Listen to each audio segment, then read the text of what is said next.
क्या आप जानते हैं कि हकीकत और आंकड़ों में बड़ा बारीक सा अंतर होता है। हकीकत वो होती है जो आपको दिखाई दे रही होती है और आंकड़े वो होते हैं जो हमें दिखाए जाते हैं।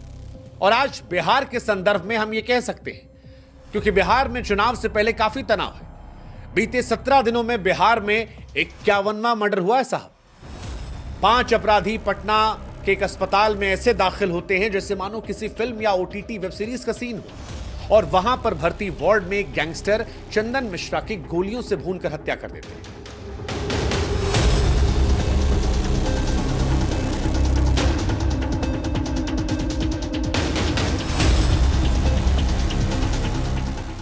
सीसीटीवी वीडियो से जो तस्वीर निकल कर आई वो डराने वाली थी, लेकिन इसके बावजूद 4 बातें ऐसी थीं जिन पर आपको गौर करना चाहिए। पहली बात यह कि किसी भी अपराधी ने अपने चेहरे को ढका नहीं था। ऐसा इसलिए हो सकता है क्योंकि ये अपराधी खुद चाहते थे कि उनका चेहरा पूरा बिहार और देश देखे। दूसरी बात, ये अपराधी खुलेआम हथियार लेकर घूम रहे थे। ना उन्हें अंदर जाते किसी ने रोका और ना किसी ने बाहर निकलते वक्त उन्हें पकड़ने की कोशिश की। और यह सब कुछ तब हुआ जब जिस जगह पर यह घटना हो रही थी यहां से थोड़ी ही दूर एक पुलिस चौकी, पास में एक पुलिस स्टेशन भी है। हैरान करने वाली बात है ना। तीसरी बात जो इससे ज्यादा हैरान करने वाली वो ये है कि यह घटना उस वक्त होती है जब बिहार पहले से ही हाई अलर्ट पर है। और चौथी बात, यह मर्डर बिहार में गैंगवार का नतीजा है। पुलिस को यह शक है कि चंदन मिश्रा की दुश्मनी शेरू गैंग के लोगों से थी और इसीलिए दिन दहाड़े चंदन मिश्रा का मर्डर कर दिया। एक और इत्तेफाक यह है कि चंदन मिश्रा वही गैंगस्टर है जिस पर जेल के अंदर से अपराध का नेटवर्क चलाने का आरोप था। इसकी भी अपनी पूरी गैंग थी। खुद चंदन मिश्रा 10 से ज्यादा हत्या के मामले में नामजद था। पटना की बेऊर जेल में बंद था। यह वही जेल है जहां से दावा है कि पटना के कारोबारी गोपाल खेमका की हत्या की साजिश रची गई थी। यानी अगर आप कड़ियों को जोड़ेंगे तो आपको यह समझ में आएगा कि हर हत्या कहीं ना कहीं एक दूसरे से लिंक है। जेल के अंदर से हत्याएं, जेल के बाहर से हत्याएं और जेल से बाहर आने वालों की भी हत्याएं। यह बिहार प्रशासन को लेकर गंभीर सवाल खड़े करती है। 15 जुलाई तक 14 दिनों में पूरे बिहार में 50 से ज्यादा मर्डर हो चुके हैं और अब बिहार के एक अस्पताल में कुछ गैंगस्टर्स ने एक दूसरे गैंगस्टर की हत्या कर दी। यह वो हकीकत है जो आप अपनी आंखों से देख रहे हैं, लेकिन अब वो सच जो आंकड़ों के जरिए आपको दिखाने की कोशिश की जा रही है। बिहार सरकार और बिहार की पुलिस कहती है कि 2024 के मुकाबले बिहार में 2025 में हत्या, लूट और डकैती घटनाएं कम हुई हैं। सरकार यह कहती है कि हत्या के मामले में 1.2% कम हुई, डकैती 10.7%, लूट के मामले 20.8%, दंगे के मामले 20.3% और रेप 1.8% कम। दुखद दुर्भाग्यपूर्ण है, कोई भी व्यक्ति है, किसी की भी हत्या का अधिकार किसी को नहीं मिला है।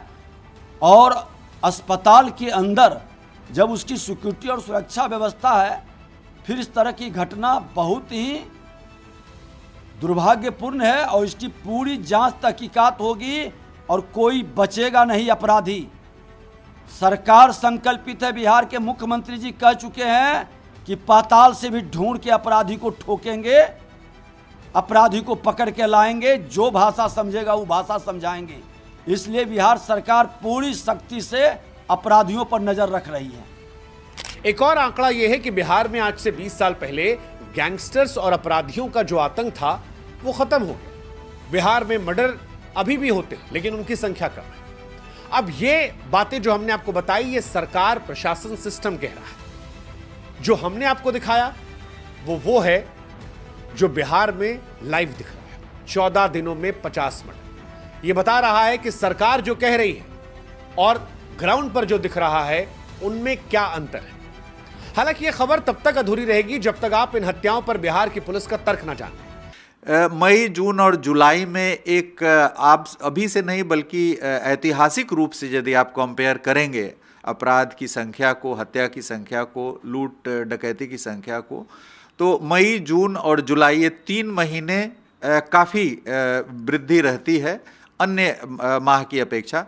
इसका कारण ये होता है कि एग्रीकल्चरल लीन सीजन रहता है, लोगों के पास समय ज़्यादा रहता है, तो उस समय एग्रीकल्चर लीन सीजन रहने के कारण डिस्प्यूट्स पे, जो भी डिस्प्यूट्स रहता है उसके बारे में बात बहस वगैरह ज़्यादा चलती है, जिसके कारण हत्याएं होती लोग हैं। खाली रहते हैं तो झगड़ा ही करते रहते हैं, मर्डर ही कर देते हैं। हाँ, एग्रीकल्चरल लीन सीजन रहता है तो स्पेयर टाइम रहता है, तो उसमें विवादों पर विमर्श काफ़ी प्रचंड रूप से चलता है, और इसके कारण एक ऐतिहासिक रूप से हमें लगता है कि कोई भी साल ऐसा एक्सेप्शन नहीं होगा जिसमें मई, जून और जुलाई में स्पॉट आती है।